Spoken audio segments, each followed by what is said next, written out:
All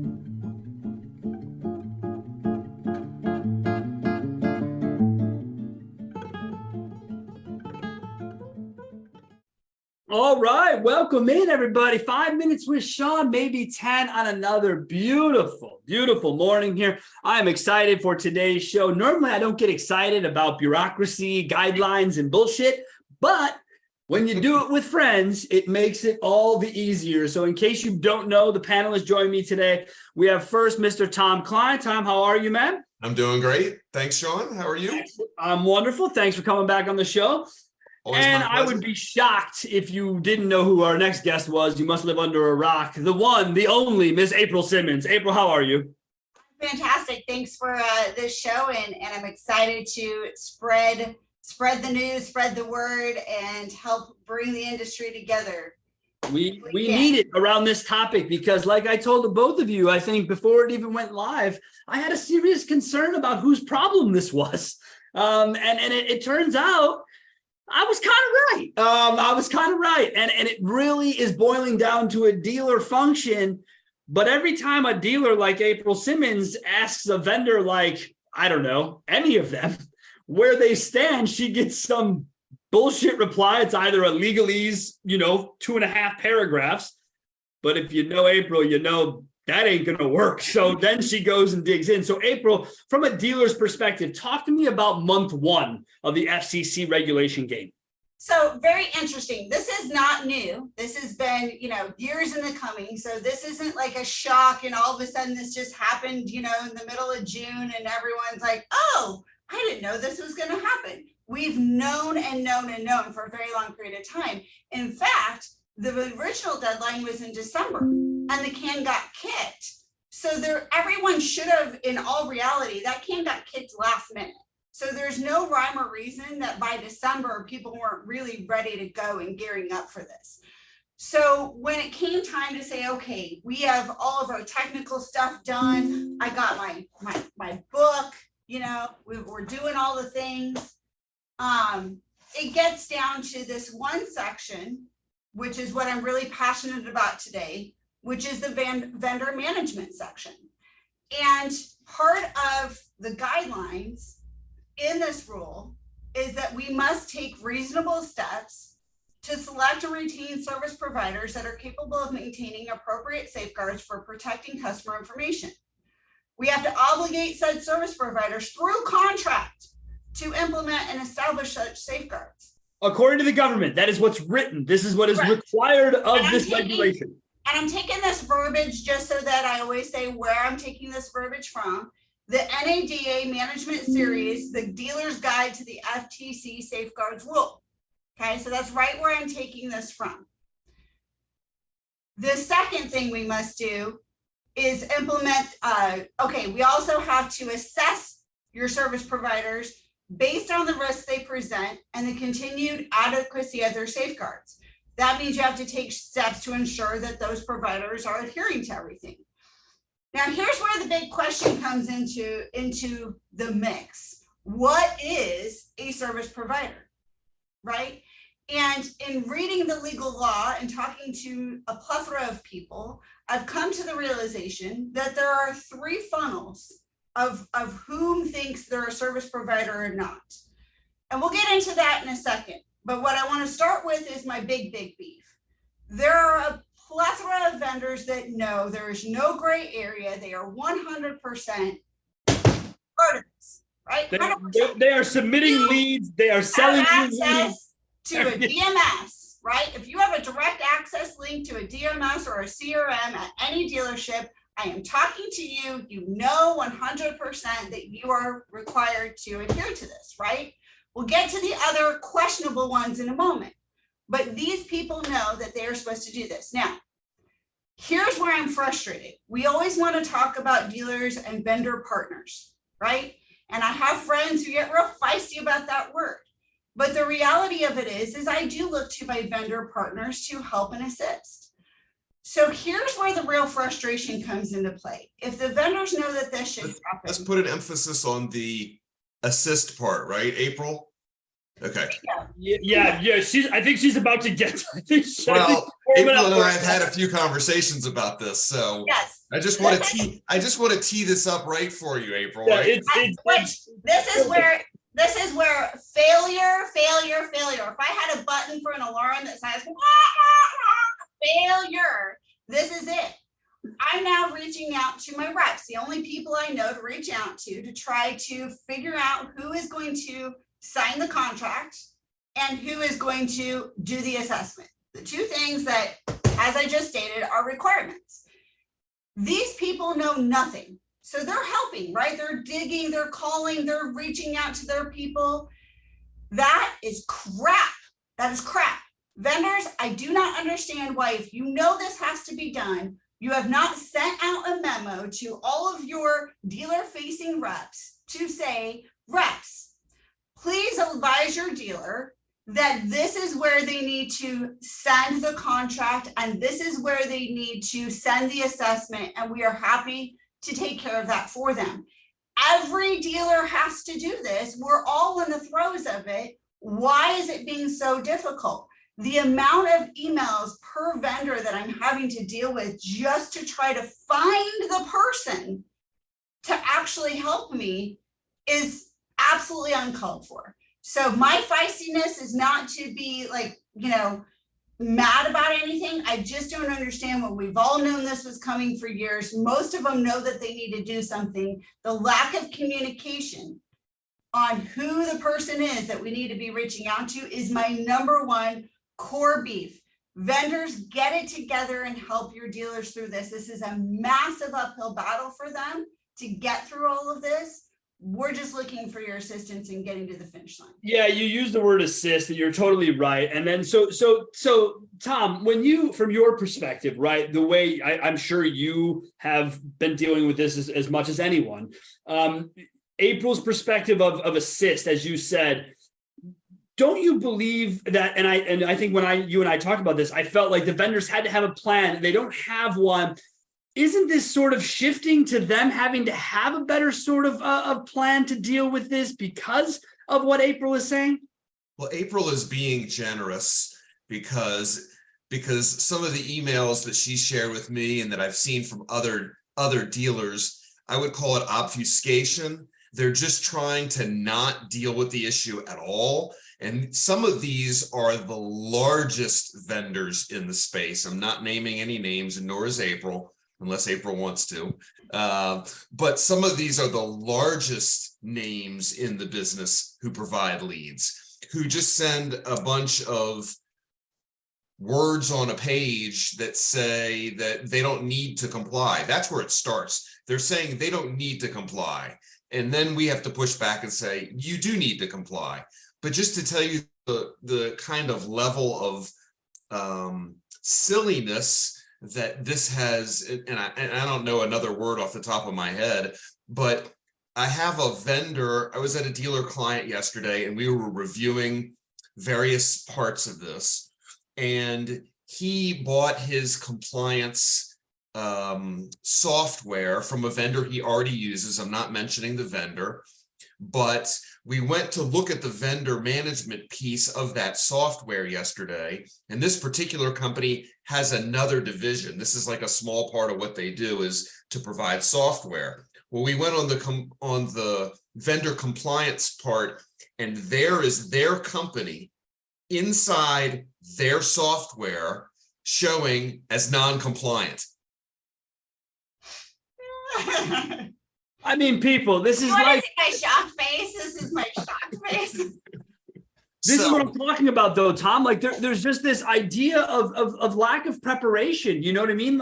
Like April said, this got kicked down the can like November 28th from a December 15th guideline. So it's not like anyone was like, yeah, don't worry, it's gonna get kicked. We'll deal with it later. So then let's assume they kicked it in December. Preparation should have began. So when we began reaching out on behalf of our clients to vendors, we get the same thing. I know a lot of great reps in this place, and even some high level guys who are like, I don't know, Sean. I gotta go digging around, find somebody, and then all of a sudden I just get, like I said, 2 paragraphs from general counsel that we are following guidelines. We are, but hold on, you're not.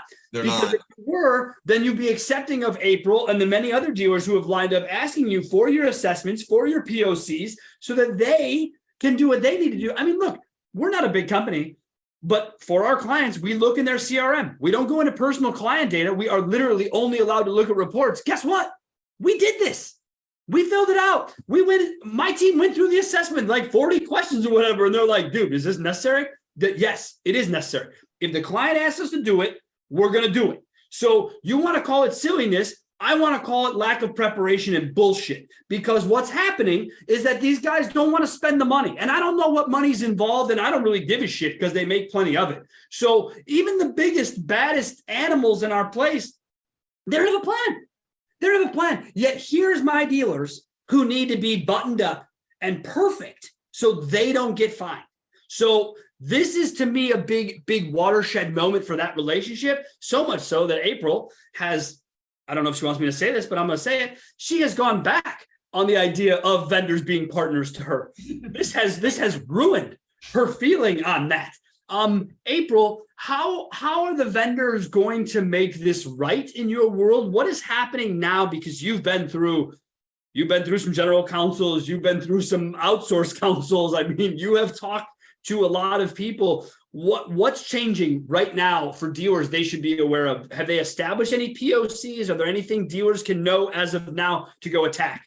No. And that's the part that's so extremely frustrating. So, going back to this 3 funnels real quick, just so to clarify that. So when you go and you read the verbiage on what is a service provider, there are 3 different ideas on who constitutes as technically a service provider under the law.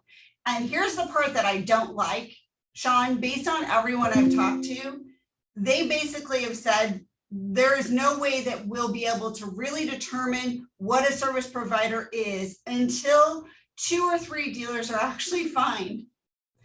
In which case they can say, oh, you were fined because of this, so now we can officially say this. And I'm like, okay, well then, from a dealer who doesn't want to get caught up in that, I'm saying I'm going to go with the most aggressive funnel 3, right? Like, let's go with what is the case over here.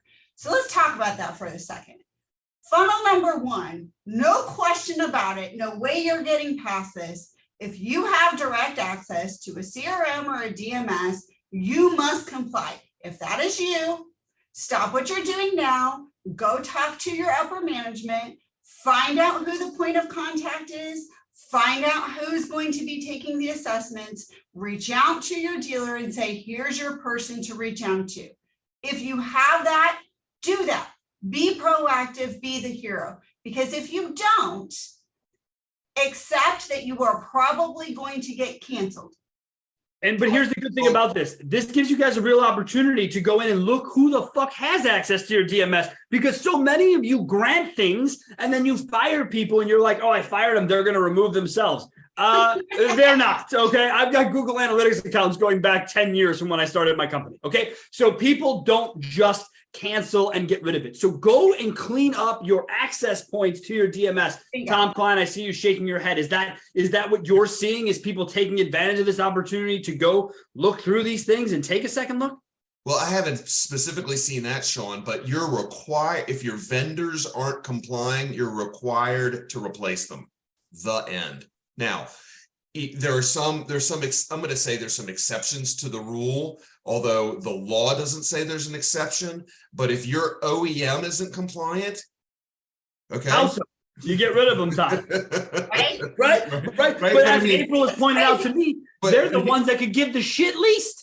Right. They're the ones who are just like, ooh, no, we don't think so. We are manufacturers. It'd be nice if you stayed in your fucking lane like that, but I know you won't. So now you don't want to get involved when you need to be involved. So service provider DMS. So who has access to a DMS? Well, a lot of people, including the aforementioned OEM. So that's funnel 1. April, who's funnel 2? Funnel 2 is going to be the people, and this is where I kind of believe and fall into funnel 2, is by reading the verbiage. A service provider is any person or entity that receives, maintains, processes, or otherwise is permitted access to customer information through its provision of services directly to a dealership. So every lead provider in the industry then. Bingo. There's just, it's unquestioned. That is why the ADF format exists, is so that you can get the customer information from your site and you can transfer it to my site. Now, Tom Klein, you'll appreciate this joke, but if everyone's worried about encryption, we should just go back to faxing internet leads, because there was nothing more encrypted than a good fax back in the day, right? It's so true. that's But where does that fax land? Like, even in today's world, PI is considered, it is not just social security numbers. No, it ends up in my finance office on the floor, April. On on a Monday morning, you come in, and all the leads from the weekend are on the floor. Right. Yeah.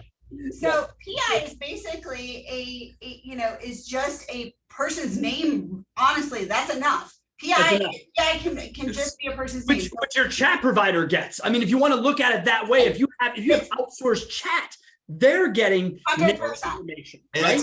it's service, and remember, it's service leads too, right? Because a a service lead, they're providing their email address and their cell phone number, which are considered PII.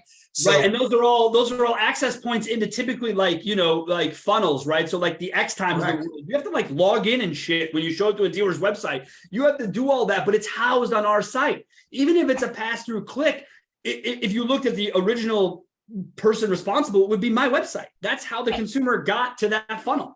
So, all right. So service provider, including service. Funnel two, so funnel two is kind of that dealer protection, so to speak, which means if you push if you have anything to do with any personal information with the dealership period, as far as sharing that information, whether I'm sharing it to you or you're sharing it to me, you fall in funnel two, which means, yes, you are a service provider.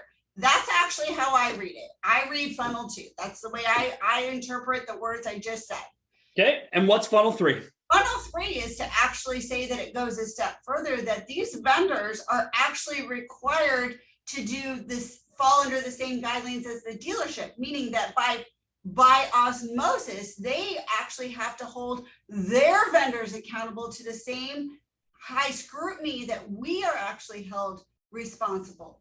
So anyone that they work with as a subsidiary of their business, maybe they're white labeling their marketing, or they're doing something else, they need to hold that provider, right? This is getting into like a nasty game of telephone, right? Like you've got to deal with this guy. This guy's going to kick it down. Oh, that was an outsourced company, not our fault, right? But that is their fault because they had to hold them responsible.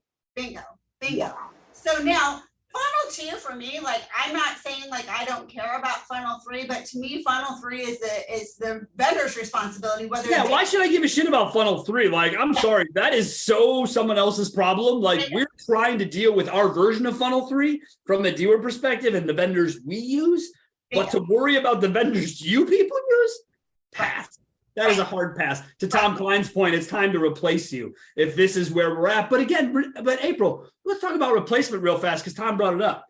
So how do I replace my OEM? How do I replace my CRM, my DMS? How does one go about this to know that the next guy's actually done it? And Tom, how many companies are calling you? That's what I want to know. How many actual vendors are reaching out to you for assistance versus dealers? Is it 10 to 1 dealers? Is it never been a vendor? Tom, how many people have reached out to you from a corporate perspective to get help with this? I'd say 1 out of 8. So one vendor to every 8 dealers, something like that. That number's backwards, folks. I got news for you. I don't know who's watching the show today, who's a vendor, who's not, but that number needs to be flipped on its head. Because if the vendors did what I asked them to do when Tom was first on this show a month and a half ago, and I told them to get their heads out of their asses and do whatever necessary to help their dealers, we wouldn't be here. April, how many countless hours to this point do you believe you've spent trying to reach people? Okay. This has been an ongoing process for like 2 years within our group, right? Like you have a team together. Because you've been ahead of it. You were dealing with the call side of it. You and I talk about that. All the things, right? So we've been, but if I want to just talk, so if I take out of it, not the hours spent on all of the other things over the last couple of years, but I talk just this 30 vendor days. management piece, okay? Just this vendor management piece alone, I'm probably a solid 60 hours in. And the amount that are actually 100% complete, my completion percentage at this point is so low that the hours, if I took the percentage completion rate right now and then multiplied those hours that it would take me, this is now a full-time job for the next 2 years for me to actually hit a finish line. Now, let me ask this, and Tom, you talked about this. Tom, do you believe this is for groups April size? So we're talking about, a 10 rooftop plus type group. Do you believe that a compliance officer is a full-time gig within those places? I think I think it can be, yes. I mean, this all goes back, Sean, to how much risk the dealer is willing to take on, right? Appetite for risk. Yeah. If the dealer says, hey, and I've had dealers say this to me, I've got compliance tattooed on my neck and I don't need any more compliance. Like, whatever you need to do, but I'm not doing it with you. If that's your risk tolerance, then that's okay. I mean, I've talked to groups of 28, 30, 32 stores, and I've said, tell me about your compliance program. And they give me an answer. And I have one key question that I always ask, which is there any, for my risk purposes, is there anyone at the stores who are doing any activity at all, any compliance activity? And to me, if the answer is no, then I don't think that you have a compliance program, because a compliance is fine. Everybody says, well, look, I have all my written policies. If you're not following up and auditing behind those policies, then you really don't have a compliance program, because part of a compliance program is making sure you check behind them. Now, interestingly, Sean, and do you have a seat belt in that chair? Because you may fall out of it when I tell you this. Oh, buddy, I don't, but let's go. There's a Section 8 of the U.S. Criminal Code, which is what judges use to mete out whatever prison sentences there are. Section 8 specifically has judges take into account whether companies have a compliance program as a part of how long they get sentenced. So that's supposed to be one of the items that judges understand and look at before they do criminal sentencing. And if you don't think that happens, then IRS 8300, just to use that, the cash reporting, jail time of up to 5 years for not doing that right. So that's what's in the code. So this, compliance and auditing and all those things, if you don't want to do them, then that's fine. Just remember that Section 8 of the U.S. sentencing guidelines dictate that judges take that into consideration. Which is why when we first talked, you said, Sean, the best thing I tell people to do is document. Is start somewhere. Start and act like you give a shit, right? And we can't all be fortunate to have April Simmons in our dealership, right? That's just not a thing. So the Horn Group, they know this. They're as lucky as it gets with someone like April. But April, as you sit here as someone who, you're not ownership, we know that, but you're not a store level personnel either. You're sort of in this middle mix. How does this go down for your group, to Tom's point, to a store level? What does this sound like, look like to you guys? Well, so we, like I had previously mentioned, we devised a team within Horn Auto Group. So we have every area department wise covered. So we have IT that's on our compliance team. We have ownership that's on our compliance team. We have general manager that is on our compliance team, office. We have fixed ops. We cover every single area and we put them into a fixed ops team. And that team's job then is, as we determine each section, they have to then push that down into those teams in that area, right? Because ultimately, if I was to run into service and say, you guys need to make sure, these ROs are always under lock and key and yeah, does that go over as well as their direct manager saying, hey, this is our new plan, here's how we're going to do it. And we have to divide, because it has to go farther than that. It can't just be like, hey, Sean, you need to brush your teeth this morning. It needs to be, hey, Sean, you take the toothbrush out, you put the toothpaste on it like this, and this is how you do it. You have to have a plan that is more than just here's what we do, but how we do it. That is the important aspect. Tom Klein, does that sound about right to you? Does that sound about what makes up a great compliance setup for a dealership group? I'm going to say something a little off color. Is that all right? Oh no, not on this show, Tom. We don't allow off color anything. You must be new to the show. We're very buttoned up, very straight laced situation. Well, Tom Klein, for God's sakes, give me it. What is it? Your compliance program shouldn't be hope and poke. Mm-hmm.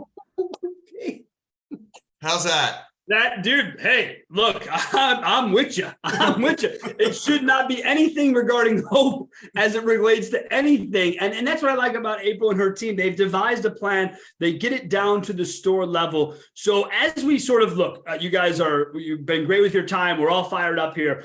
Let's wrap this up, as I like to do in these sort of things, with how we can help right now. So April, how can we help dealers right now with your 60 hours in, what you've learned, what you know? What can you tell dealers today, right now, that they help them deal with this? Yeah, I think the biggest thing for the dealers is to itemize your plan of attack, understand that one person can't do it all. So you've got to figure out who is going to take what little piece of this, and then constantly get back together on that. My biggest reason for wanting to do this show with you guys today, though, is actually to speak not to the dealer, but to the vendor. Well, that was next. The next question is, the dealers help. What can you tell the vendors to pull their heads from their asses and start to get to work on this topic? And here's the thing, the people that, that are watching this, they may feel like they're not the decision maker in their group because they just work for, ABC company, but you're the ones that can really help.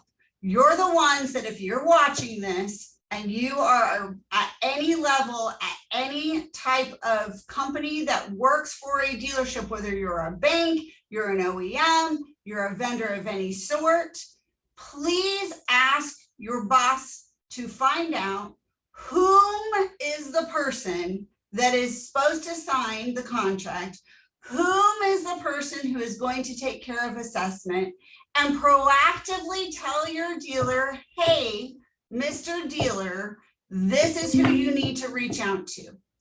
If I had just one vendor, I have not had one who has proactively reached out to me. So the amount of heavy lifting on your dealer partners right now to go through 9 layers deep of each and every single vendor we do business with is a heavy lift. It's an absolute heavy lift. Be the partner you claim to be and put a plan in to help your dealers hit the finish line. Please. Put your partnership where your mouth is, people. Like, I know we have a lot of great reps, and folks, we know a lot of reps watch this show. Please do what April was telling you. Be proactive, care, ask the question, and then tell your dealers, hey, just so you know, I've asked, we're on it. I don't care if you're an account manager. I don't care if you're a field rep. If you have a direct access to someone like an April Simmons or an internet director, internet manager, tell them, be there for these people, because it's hard enough in a dealership, okay? Day to day. This is not April's job, okay? April is running an organization's marketing, BDC. It's just a part. So listen, she's telling you from a dealer perspective. Tom Klein, from a corporate perspective, start with the dealer. What advice do you give them? Let me, I got 5 or 6 items I'm going to roll through here, Sean. Okay. First of all, software, there are vendors in the space that say that their software is going to make you 100% compliant. It's not true. Well, it's not even compliant, Tom. Their own software, as you've seen and pointed out to us, is not even compliant in its own space. It's like when GM launched Shop Click Drive, and they made a big deal about it. They didn't have secure credit app pages. Exactly. Like, show up and there's a big X on the screen, like, don't use this. It's not trusted. And you're like, okie dokie, and they wonder why no one used it. All right. I remember. Yeah. So yes, you do, Tom. Yes, I had to deal with it, right? So number one, software is not going to fix this problem. More tech doesn't fix your problem. Okay, that's number one. Number two, because the industry is structured on the ADF XML format, this is not going to be a quick fix. So if the vendors are listening, this is what I would do for your dealers. This is a good one. So I hope you're paying attention, because I've given this some thought. To address April's concerns, knowing that everything is based on the ADF XML format, send your dealer a monthly or quarterly, monthly's better, update as to what you're doing to fix this problem, so that all they have to do is take that memo and paste it into their software, or put it in a binder, or put it in a file, and they say, yep, I got an update, so that if the regulator walks in, they can pull out the memo and say, well, on this one, I got an update. On this one, I'm still working on it. But that way they know what's going on. Lack of there's no excuse for lack of communication, which is April's whole point here, which is communicate with your dealer clients. And if you need help with that, call April, call me, call Sean, call anybody. So when you talk about that though, Tom, do you foresee this? It seems like the only people that can be fined are dealerships.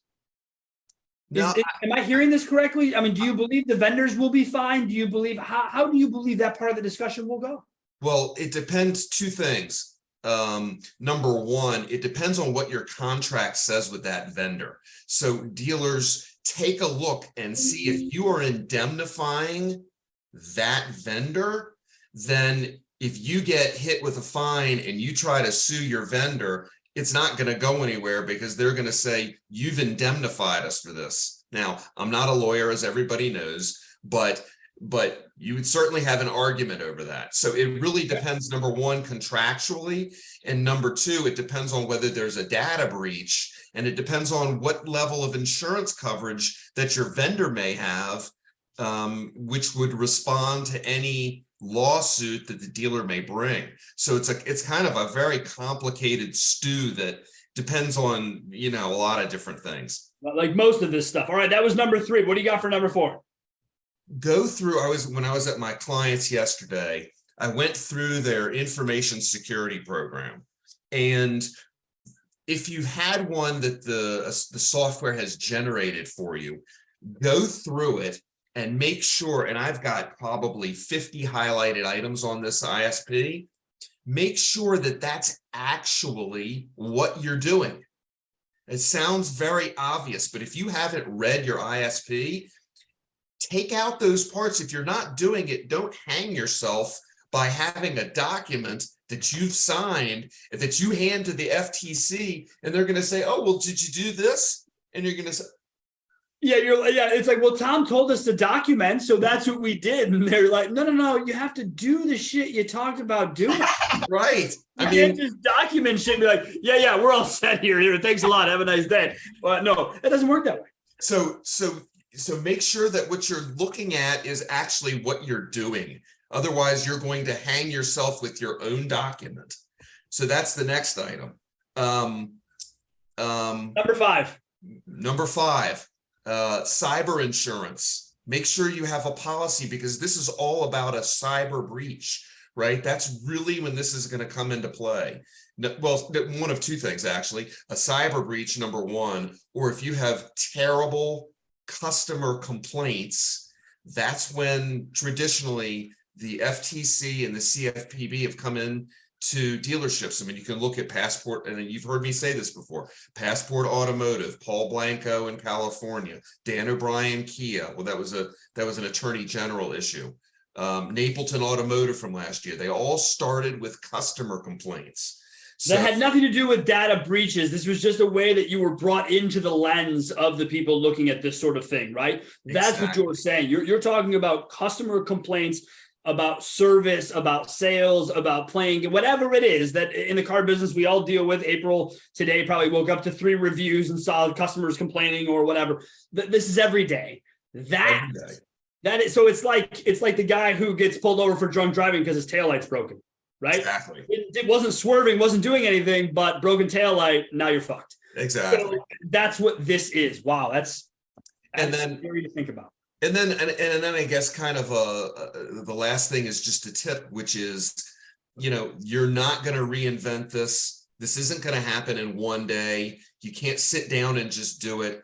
And so my advice to both dealers and vendors alike is this is something you should spend 15 minutes on every single day until it gets handled, and do it first thing in the morning while you're fresh, while you have patience, because it's maddening. As you know, April and I have had how many conversations, April, about this? I mean, Friday nights, Saturdays, whatever it is. I mean, it goes on and on and on. And so the only way to address a problem like this is first thing in the morning, spend 15 minutes so that you're working at your best. When your 15 minutes is up, go on to your next thing and do it every day, so that if somebody comes in and says, what are you doing? You can really say, here's my logs, here's what I work on. If you don't have a way to document that, what I have done in the past is I came up with what's called a report of discussion form, which is simply your logo, and it says report of discussion at the top. And it says who you spoke to. It's got blanks for who you spoke to, the time you spoke to them, and what they said. And it's that simple. And every time you make a phone call, you fill out a report of discussion, you put it in your file. Even if it's you just left a message, you put it in your file. So when somebody says, well, what did you do? You pull out your file and say, here's all the phone calls I made. Here's all the things I did to try to get this resolved. If you're But be sure you're actually doing it, right, Tom? That was your first point, was if you're going to write it down, you're going to say you did it, make sure that you're actually doing it. Exactly. Well, make sure you're writing down what it is that you're actually doing and signing what you're actually doing, and it goes back and forth. So that's April, after hearing Tom's top 5 and tip at the end, anything you'd like to add to that from the dealer perspective? I just really appreciate this conversation, because this is probably one of the heaviest lifts for a dealership, and let's just face it, Tom's made some points that just shine the light on the fact that dealers do what dealers do best. They sell cars, they service cars, they take care of customers. When you start to get into these other areas, they're like, well, I didn't go to college for this. And so I'm not a lawyer. I'm not a compliance guy. I don't, I'm glad I have Tom Klein on speed dial. That's how I feel about what I approach, right? And so you as a dealer, you've done the same. So here's what I'll tell everybody. Dealers, yes, you're responsible. Vendors, this is truly your problem. Whether it's dealer's responsibility or not, it is your problem to fix. To Tom Klein's point, the idea of switching out formatting of ADF, that's probably not going to happen anytime soon. Although April and I have talked about some opportunities that might exist for people to get encryption easier than they think. And so, the options are out there. But thank you to the both of you for taking time this morning to come out, talk about a topic that, frankly, if it weren't for the two of you, I would not be talking about this, because I do not have the patience. 15 minutes a day or not, Tom Klein, I do not have it. But to hear it from both perspectives has been really, really awesome. So thank you both. I really, really appreciate it. Glad to be here. Yes. All right, everybody. That is fun with the FTC, which normally I don't think anybody here would actually say. Enjoy the rest of your week, and we'll see you again next week. Thank you.